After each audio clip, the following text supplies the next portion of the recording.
A man is dead after his motorcycle collided with a pickup truck at Parkade Boulevard and the Business Loop. Good evening, everyone. I'm Jim Reed. And I'm Emma Claybrook. The accident happened this afternoon. Police say a truck was making a turn and went into the path of a BMW motorcycle. This is the aftermath. The motorcycle driver, 50-year-old James Markey, tried to avoid the truck but couldn't. He was ejected and killed. The driver of the truck wasn't hurt.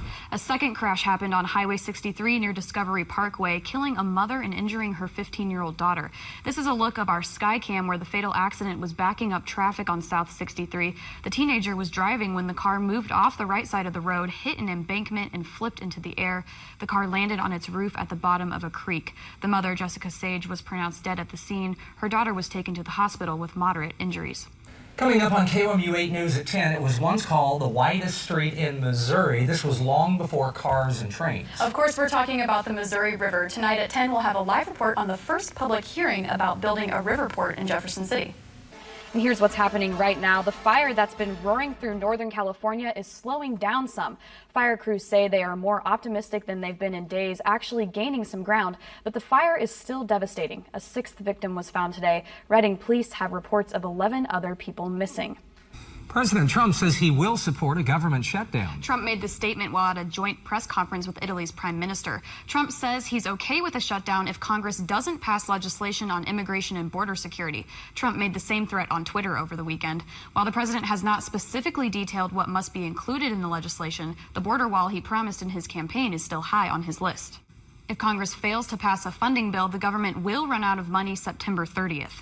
Robert Wilkie was sworn in as the new Secretary of Veteran Affairs in an Oval Office ceremony today. President Trump praised Wilkie for his deep experience, which includes running the Pentagon's personnel department before becoming acting VA Secretary. Wilkie replaces former Secretary David Shulkin, who was forced out in part after battling with Trump political appointees.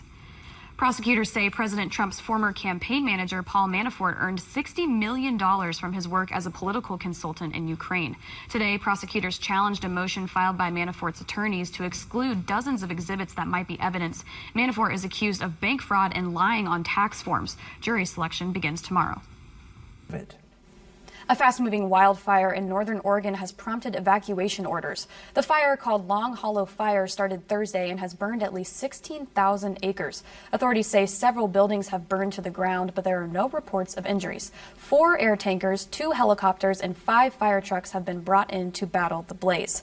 A firefighter died this morning while battling California's Carr Fire. The fire has now burned nearly 45,000 acres. 65 structures have been destroyed and another 55 are damaged.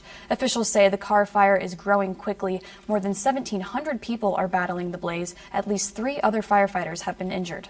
Now here's a look at what we're following for KOMU 8 News at 6. As the victims of the duck boat tragedy are laid to rest, there are more questions about who was liable for the deadly accident. We'll have that story at 6.